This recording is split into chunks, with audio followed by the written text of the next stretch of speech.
They let him talk. He's like, what, 80-something, 90? Out of nowhere, they're letting him talk. And I'm like, who's letting him talk? I'm here with Chris Newman, who is the attorney for the wife and mother of Kilmar Abrego Garcia. And we just tried to go visit him in prison just to check on his conditions.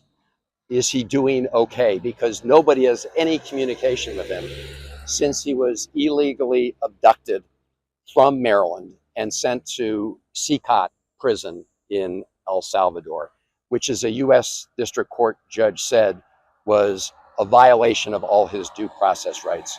Today's purpose was just to see what his health condition is. And these soldiers were ordered to prevent us from going any farther from this spot. I understand we're about 3 kilometers now from CCOT. And as you can see, they're letting other cars go by, but they stopped us because they're under orders not to allow us to proceed to check on the well-being of Kilmar Abrego Garcia.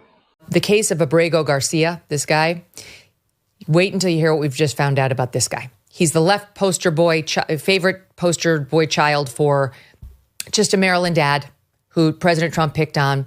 He just picked him up for no good reason and shipped him off to that El Salvadoran prison. Well, one of the things they're trying to do, and this audience knows, we've talked to him many times, but he's not just a Maryland dad. He's not a U.S. citizen. He's from El Salvador. He was picked up and he was brought here illegally by his parents when he was 16. In 2019, he was arrested for suspected gang activity. And in the context of investigating this guy, they figured out that he was an illegal and he was ordered removed. A district court judge, an immigration trial judge, and then an appellate court above her both agreed he needed to be removed. He pled for mercy, saying, please, you can't send me back to El Salvador because there's gang activity. And they said, okay, you don't have to go back to El Salvador. And he's been kind of just like hovering here ever since on our benevolence and saying, you know, you're kick-outable, but we won't send you back there. Anyway, that's where things stand. Yes, this guy was true like never before. When you take a look at what this president sent out, Kilmar miraculously risen from the dead calm and torture, now sipping margaritas with Senator Van in the tropical paradise of El Salvador. Now that he has been confirmed healthy, he get the honor of staying in El Salvador custody. Simple as that. A lot of people were amazed with this because Democrat motive was that, oh, he has been tortured, oh, he's not in good health, we want to see how he's feeling. You know, this is what I saw. When he came out with pictures like this is just a photo of they want to put that on social media. They talked about everyone mocked at him. I want to know, have you ever seen a Democrat fighting for the American citizen until traveling to another country like this? I have never seen that. Someone said Democrats should use this as their talking point throughout. I don't know how beneficial that can be. Forgetting about the reason they deported this guy, he's an illegal immigrant, and the Trump administration is currently doing that. I've seen some people look at this and say they're worried that the stance of this administration when it comes to this is that if someone is deported by accident, that they have no responsibility for them once they are in the custody of a foreign government. What would you say to that? Well, they're in the custody of El Salvador. He's an El Salvadoran national. He was born in El Salvador.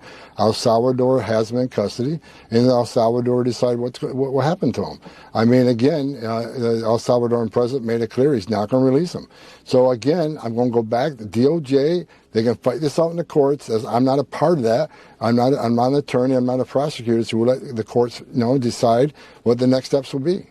Even though it was a U.S. immigration judge who said the one place he can't go is El Salvador. I mean, he could have been deported literally anywhere else. Again, we keep going back and back. But again, that was years ago. Country conditions were different. That gang no longer exists in El Salvador. He had been designated a terrorist at that time.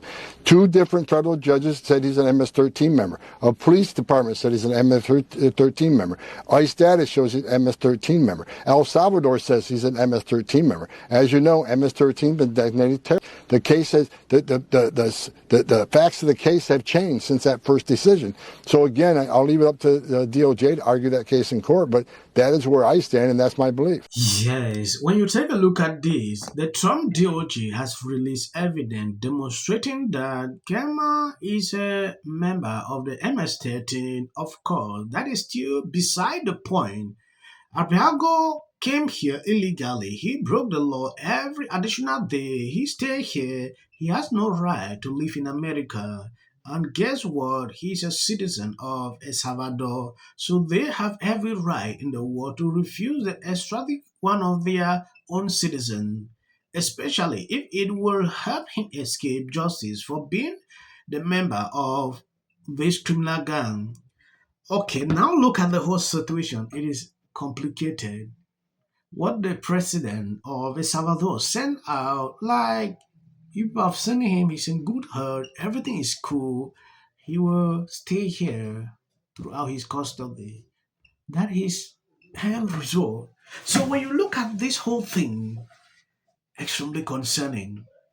I don't know how this will end because a judge is now saying, oh, I will charge or I will take the Trump administration officials to court. Democrats' phones are ringing off the hook. They're all asking each other, have you seen him? Are you going? If you are, when? Democrats all want to meet Kilmar Garcia, a verified member of MS-13 who broke into our country and then beat up his wife. And the beating's on video, she claims.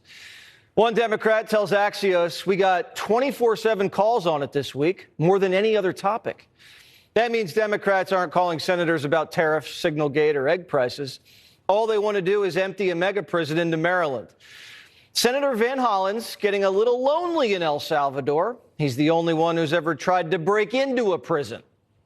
Today's purpose was just to see what his health condition is. And these soldiers were ordered to prevent us from going any farther from this spot. I understand we're about 3 kilometers now. 3,000 miles to check on his health. Who cares? Has Van Hollen ever cared this much about an American? Has he ever gone this far for anyone? Ladies, get a guy who cares about you the way Van Hollen cares about MS-13. Van Hollen wouldn't even stand up for black kids. He walked out of Trump's State of the Union. Van Hollen voted against the Laken-Riley Act.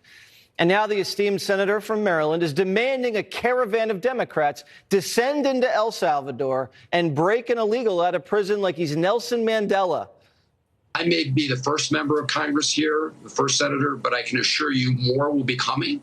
And you cannot continue to keep this man locked up in this worst prison in El Salvador and one of the worst in the hemisphere. Spartacus is booking a first-class flight, and Tampon says if you don't fight for MS-13 rights, you're next. Yes, you can see who Democrat can defend. They're standing up because of the hatred they have toward Trump. According to them, doing all this is just a strategy, to make people understand that Democrats are fighting for them. That is not the case. A lot of people understand these tactics. Yeah, this has been a thing with Democrats. When I look through social media to see how people are responding to this, everyone is furious. CNN did a whole segment the other day.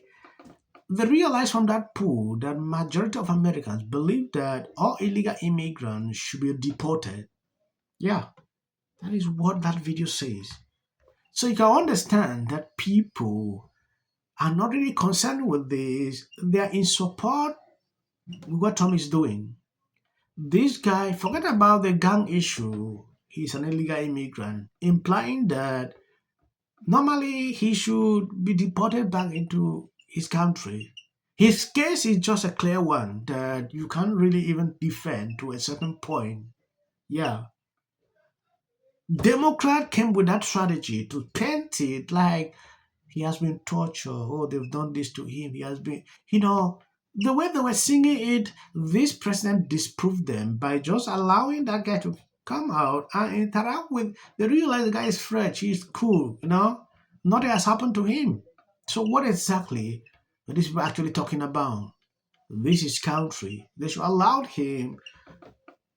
Like I said, I'm waiting to see the end result of what is going on. So the plan, as I understand it, and I'm sure we'll get more details, is if you're an undocumented immigrant, Trump wants you to go home, but if you're good at home, he will get you back into the country. They will fly you out of the country. And Kilmar Abrego Garcia, who's been living in Maryland for 14 years, he's got a wife. He was abducted by ICE and mistakenly deported to El Salvador. They refuse to bring him back. They won't even let him come back.